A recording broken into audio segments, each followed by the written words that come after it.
Assalamualaikum warahmatullahi wabarakatuh. Hai, ketemu lagi kita di materi kuliah pembinaan kompetensi mengajar biologi. Nah, kali ini saya akan menyampaikan materi untuk pertemuan pertama. Ya. Yang pertama saya akan menyampaikan syarat untuk mengikuti mata kuliah PKMB. Yang pertama, kalian harus sudah menguasai mata kuliah pengantar pendidikan, kemudian perkembangan peserta didik, profesi pendidikan, kemudian mata kuliah SPJD PGRI, teori belajar dan pembelajaran, strategi belajar mengajar biologi, serta mata kuliah evaluasi proses hasil belajar biologi.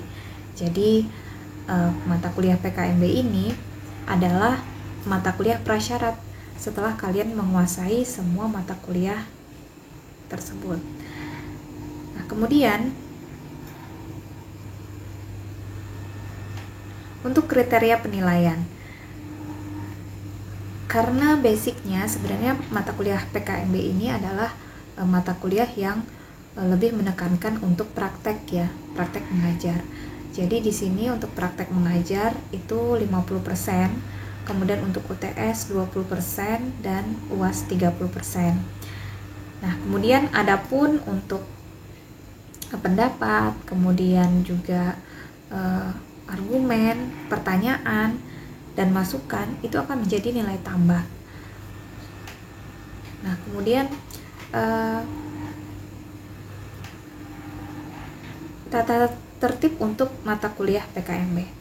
Nah, di sini nanti kalian akan membuat video ya, karena kita dalam masa pandemi kuliah daring, jadi seharusnya praktek mengajar secara tatap muka di depan teman-teman sekelas ini akan saya gantikan dengan kegiatan membuat video praktek mengajar. Jadi kalian tetap membuat video, tetap praktek mengajar, namun tentunya tidak di hadapan teman-teman.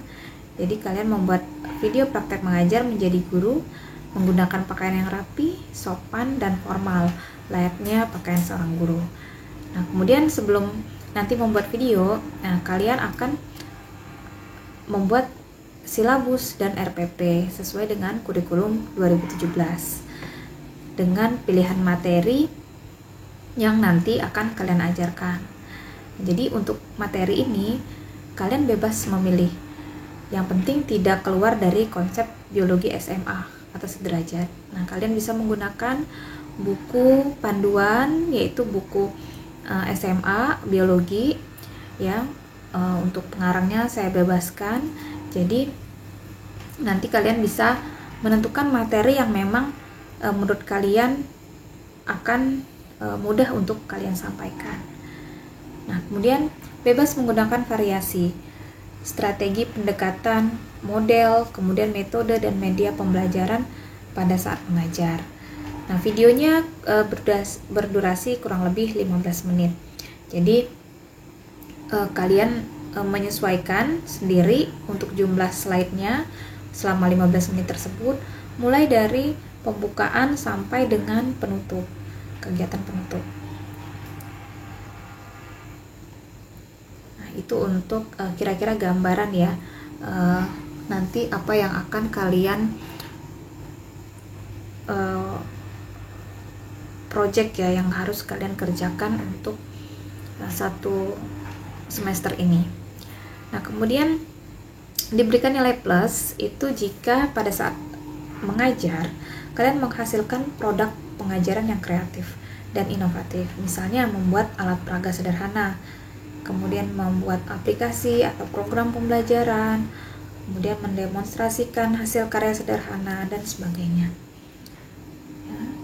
Nah, kita akan masuk materi pertama ya. Di pertemuan pertama ini adalah membuat slide presentasi.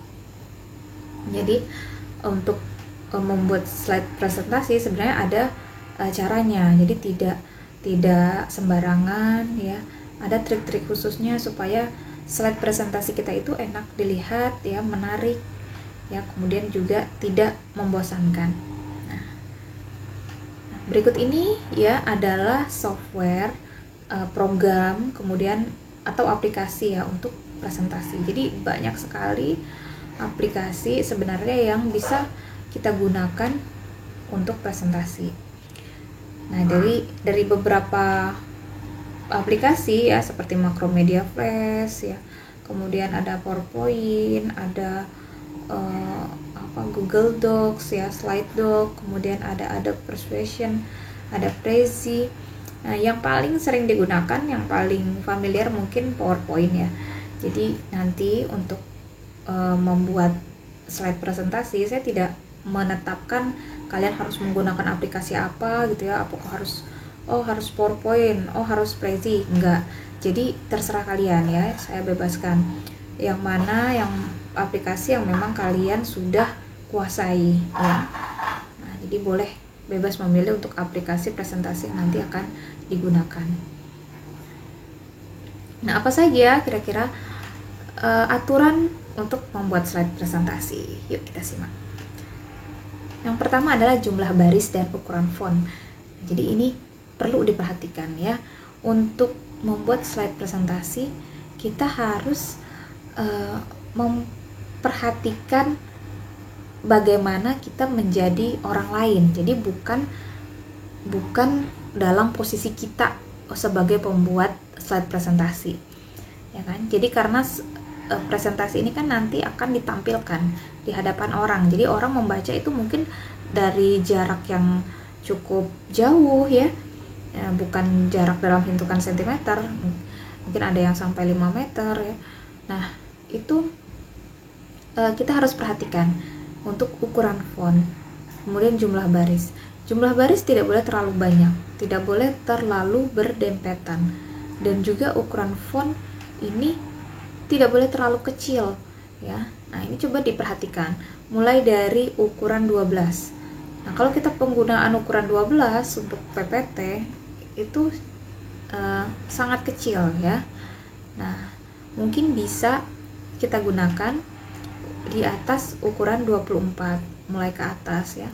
Mungkin untuk kalau judul itu bisa kita gunakan di ukuran 32, 36 atau 40 ya, mungkin seperti itu. Jadi ini kita sesuaikan dengan kondisi audiens, kemudian juga apakah tulisan tersebut merupakan judul atau subbab atau mungkin berupa teks biasa ya. Nah, kemudian seperti sekarang ya, ketidaknyamanan apa yang Anda rasakan ketika membaca tulisan ini ya, mungkin bisa dibaca, namun ya intinya apa? Pemilik rambut keriting tidak harus memilih huruf keriting juga kan ya. Jadi pilihlah huruf yang memang enak untuk dibaca, yang mudah untuk dibaca, jelas ya. Jadi pemilihan jenis font itu juga sangat berpengaruh. Jadi jangan memilih font itu karena ini jarang digunakan, atau mungkin tulisannya sepertinya cukup modern gitu ya, tidak jadul gitu. Nah, jadi lihat dulu gitu ya audiensnya siapa, kemudian juga kita harus memberikan presentasi dengan tulisan yang jelas, yang tidak susah untuk dibaca. Kemudian untuk font ya, perhatikan ukuran, jenis font tadi sudah saya bahas. Kemudian kontras. Kontras ini maksudnya adalah seperti sekarang, slide ini menggunakan huruf dengan warna font hitam dengan background putih. Jadi kontras. Nah, jangan menggunakan background dan warna tulisan yang hampir sama. Misalnya backgroundnya kuning, tulisannya putih gitu ya. Jadi tidak kontras. Nah, itu semakin ditampilkan di PPT, apalagi nanti PPT-nya ditampilkan menggunakan layar yang berwarna putih gitu ya, itu tidak akan terlihat tulisannya, tidak kontras ya. Kemudian spasi. Nah, spasi juga harus diperhatikan. Jika tulisan terlalu rapat, maka semakin jauh audiens itu tidak akan terbaca kalau spasinya terlalu rapat ya. Nah, kemudian jumlah karakter tiap baris ini juga harus diperhatikan, dan jumlah baris di tiap slide ini untuk font. Nah, kemudian untuk slide design kita harus perhatikan background ya. Jadi background yang digunakan itu jangan terlalu ramai ya. Kemudian harus mendukung apa yang kita presentasikan sesuai dengan temanya. Itu untuk pemilihan background. Nah, kemudian sisipkan gambar, film, kemudian animasi, suara secukupnya. Nah, ini gambar, terutama kalau di biologi kita biasanya lebih banyak gambar ya. Namun gunakanlah gambar ini yang memang menarik, yang sesuai dengan temanya ya. Animasi juga sesuai dengan temanya, dan penggunaan suara yang secukupnya. Nah, ini sering ya saya temukan mahasiswa yang menggunakan suara ini, terkadang lagu ya, lagu dimasukkan jadi background, jadi fokusnya nanti malah ke lagunya bukan ke slide-nya. Nah, ini sering sekali. Jadi gunakanlah ya gambar, animasi, ya film atau suara itu secukupnya sesuai dengan temanya. Nah, misalnya ini digunakan sebagai apa? Sebagai penegasan ya, kemudian sebagai contoh atau ilustrasi atau pengalih perhatian ya, atau hiburan.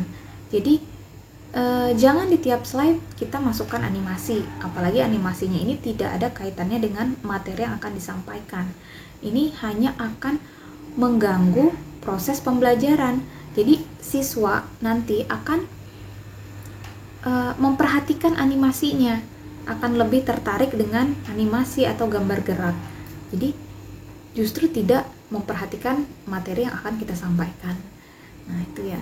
Kemudian suara juga hati-hati dalam memberikan efek-efek, misalnya pergantian slide ya gitu kan, ada suara misalnya applause gitu ya, itu terlalu dominan gitu ya, jadi di tiap slide diberikan suara applause gitu ya. Nah, itu jadi jangan lebay ya, jadi ya seperlunya saja.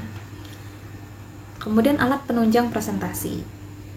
Nah, untuk presentasi ya, kita bisa menggunakan alat bantu berupa project media seperti pointer ya. Ketika presentasi kita gunakan pointer, kemudian LCD projector, notebook ya, atau OHP.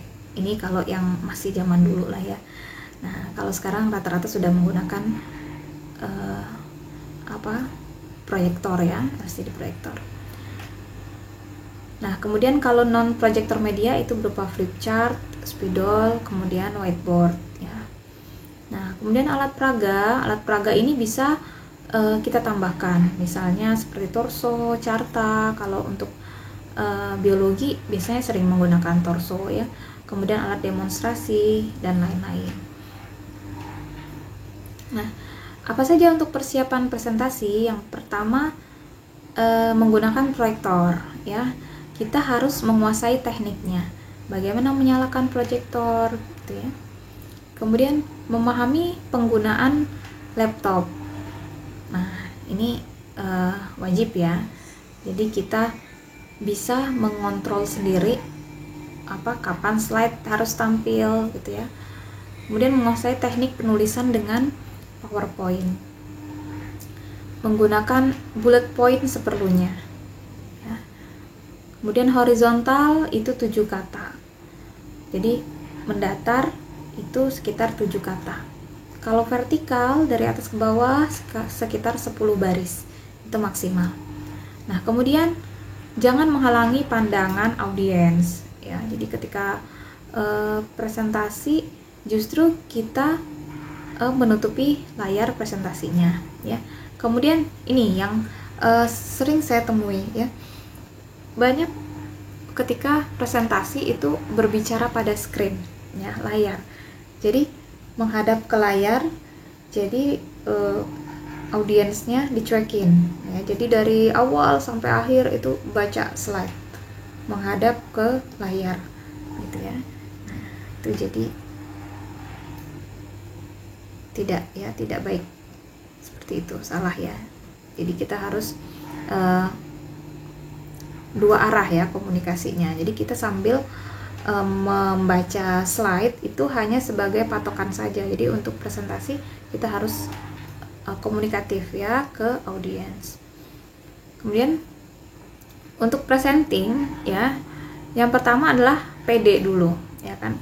Jadi modalnya kita presentasi itu adalah pede ya, pede, percaya diri ya.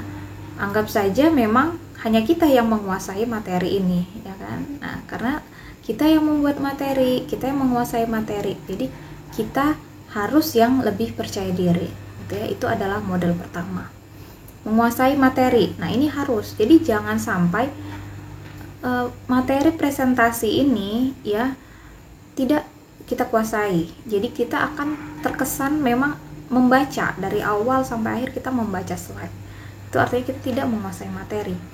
Nah, kemudian pastikan tampilan bagus dengan alat yang tepat ya, termasuk penampilan gitu ya, juga harus rapi, menggunakan pakaian yang enak dilihat gitu ya. Nah, kemudian vokal dan gestur wajah harus menarik. Jadi vokal ada dinamikanya ya, ada keras lembutnya, ada penekanannya. Nah, gestur wajah juga harus menarik ya, jadi ada mimiknya gitu ya. Jadi kita berbicara itu membuat orang tertarik untuk memandang kita. Nah, itu kemudian ada eye contact gitu ya, jangan ketika presentasi kita melihat ke atas terus ya, atau melihat ke satu titik terus seperti itu. Nah, jadi kita harus melihat seluruh audiens, ada eye contact gitu ya. Nah, kemudian juga posisi berdiri lebih baik ya. Jadi memang ketika presentasi memang posisi berdiri ya, apalagi kalau misalnya kita di depan siswa gitu ya, kita presentasi dengan posisi berdiri gitu, dan tidak monoton di satu sisi. Jadi kita berdiri itu beberapa menit ya, kita pindah tempat, jadi posisinya tidak monoton gitu. Nah, kemudian sediakan soft copy atau handout. Nah, ini membantu kita untuk supaya tidak terpaku dengan slide gitu ya, terpaku dengan slide yang ada di depan, sehingga terkadang kita menutupi layar gitu ya. Nah, jadi kita lebih baik menyediakan soft copy atau handout gitu. Nah, kemudian untuk suara ya, ini termasuk dalam teknik presentasi. Apa saja yang harus diperhatikan untuk suara? Pertama adalah intonasi dan volume suara. Nah, jadi ada beberapa keras lembutnya gitu ya. Kemudian volume yang pelan, kapan harus pelan, kapan harus kita naikkan volumenya gitu ya. Kemudian ada tempo, cepat lambatnya berbicara, kapan harus cepat, kapan harus lambat. Kemudian ada lafal kata yang harus jelas ya. Jadi harus benar-benar kalau ngomong A itu A dibuka mulutnya gitu ya. Jadi lafalnya harus jelas. Penekanan ya, ada penekanan suara supaya enak didengar. Ada jeda ya, jadi tidak lurus saja ya, tidak ada titik koma ya. Jadi ada jedanya, ada titik koma gitu. Nah, kemudian ada rubbish words ya. Nah, itu untuk teknik presentasi. Kemudian selanjutnya adalah sikap tubuh. Nah, sikap tubuh yang pertama adalah menghadap ke peserta. Nah, jadi kita jangan dicuekin pesertanya ya, kita menghadap ke peserta. Kemudian posisi berdiri tegap gitu ya, posisi berdiri tegap tapi jangan kaku ya. Posisi berdiri dan tegap, tidak kaku. Nah, posisi tangan jangan lebay ya, maksudnya di sini ya sesuaikan saja ya, yang luas gitu ya posisi tangannya. Nah, kemudian gerakan tangan itu jika perlu, jadi jangan tangannya bergerak terus gitu ya. Nah, jadi kita harus bisa mengatur sikap tubuh kita ya, supaya tidak memancing perhatian ya, tidak justru membuat tidak enak dipandang. Nah, seperti itu. Nah, ada beberapa buying sinyal ya. Nah, yang ini yang harus kita perhatikan. Ya, harus antusias. Kemudian banyak bertanya, mengangguk-angguk. Kemudian tetap fokus dan ekspresi menerima. Nah, ini harus kita lihat di audiens. Mereka antusias tidak, gitu ya. Apa artinya mereka antusias? Mereka menyimak ya. Nah, jadi ketika orang antusias ya, mereka itu biasanya akan mengernyitkan dahi gitu ya, atau memajukan yang tadinya duduknya senderan mungkin seperti ini ya. Kemudian ketika antusias dia akan memajukan badannya gitu ya. Nah, itu terlihat mereka antusias atau memperbaiki duduknya. Nah, kalau tadi ada buying sinyal. Nah, sekarang ada tanda menolak. Apa saja sih sebenarnya tanda ketika audiens itu sudah menolak atau mungkin sudah bosan dengan presentasi kita? Nah, pertama tidak antusias, sudah terlihat malas-malasan, sudah mulai kalau senderan di kursi mungkin seperti ini ya. Kemudian nada suara datar gitu ya.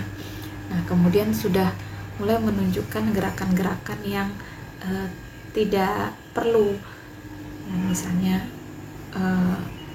sudah leyeh-leyeh, kemudian sudah mulai ngobrol ya, sudah mulai pegang handphone ya.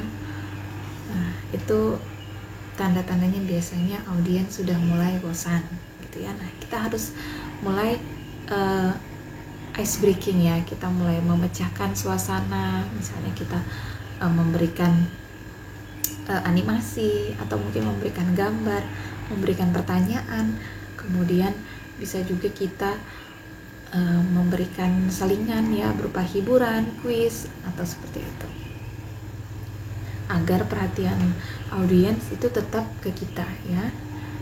Nah, kemudian yang terakhir adalah menutup presentasi. Nah, di akhir presentasi kita memberikan pertanyaan ya, atau memberikan kesempatan untuk bertanya kepada audiens atau siswa di sini.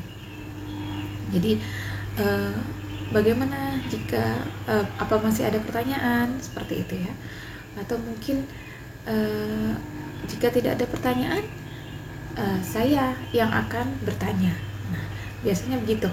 Jadi siswa kalau disuruh bertanya mungkin agak malas-malesan ya. Nah, tapi ketika dosennya atau gurunya yang bertanya, itu pasti semuanya langsung merubah posisi, langsung takut untuk ditanya gitu ya. Nah, itu justru akan menambah perhatian mereka ke kita gitu ya. Nah, kemudian yang berikutnya kita menyimpulkan. Jadi kita menyimpulkan dari semua hasil presentasi tadi, materi yang sudah kita sampaikan, kita buat sebuah kesimpulan. Atau bisa juga ini kita menyimpulkan dengan memberikan pertanyaan kepada siswa. Apa kesimpulan hari ini? Gitu. Jadi setiap orang kita minta untuk memberikan kesimpulan seperti itu ya. Jadi komunikasinya bisa dua arah. Kemudian motivasi. Nah, ini juga perlu ya. Jadi ketika mengakhiri sebuah presentasi, kita memberikan motivasi. Nah, motivasi ini bisa berupa pujian, misalnya ketika tadi kita bertanya sudah ada yang menjawab dengan bagus, maka ada baiknya kita puji ya. Misalnya seperti ini, ya bagus pertanyaannya, sudah betul jawabannya, masih kurang sedikit ya, tapi bagus, sudah berani menyampaikan, seperti itu. Atau mungkin sekadar applause, tepuk tangan, itu juga sebuah motivasi gitu ya. Nah, jadi jangan pelit ya, jadi guru itu jangan pelit memberikan motivasi, memberikan pujian. Ketika anak sudah bertanya, ketika anak sudah menjawab, kita berikan motivasi, pintar gitu ya, bagus. Itu sebuah motivasi. Jadi anak semangat terus untuk belajar. Kemudian yang terakhir doa ya. Doa ini ya bisa doa selesai belajar gitu ya, atau ya cukup kalau dalam kalau agama Islam ya cukup alhamdulillah gitu ya, mengucapkan alhamdulillah. Nah, itu saja kalau untuk menutup presentasi. Nah, jadi siapkan presentasi Anda ya. Anda sudah punya materi, sudah punya modal gitu ya, apa yang harus dihindari ya, apa yang bisa membuat presentasi Anda menjadi semakin menarik. Nah, ini harus Anda perhatikan. Jadi ilmunya sudah dapat, Anda tinggal mempraktekkan membuat presentasi ya. Nah, ini terakhir ya, intinya adalah bahwa seorang pembicara yang baik ya, presentasi yang baik itu tidak lahir dengan sendirinya ya, tapi adalah sebuah bentuk latihan yang terus menerus. Presentasi ini adalah sebuah skill ya, keterampilan, dan harus terus dibangun dengan pengalaman dan latihan. Nah, jadi tidak ada ya orang itu yang terlahir dengan tiba-tiba langsung jago presentasi, itu tidak. Semuanya pasti melalui proses latihan ya. Jadi jangan takut, oh saya tidak bisa menjadi guru, oh saya tidak berbakat menjadi guru, saya tidak pede gitu ya berbicara di depan orang banyak, saya tidak bisa. Oh tidak, semuanya itu bisa dilatih, yakinlah ya. Jadi jangan merasa rendah diri, oh suara saya pelan, oh saya banyak kekurangannya, tidak bisa untuk presentasi ya. Jadi tetap semangat, terus belajar, karena sejatinya seorang guru itu belajar hingga akhir hayat, tidak akan pernah berhenti ya.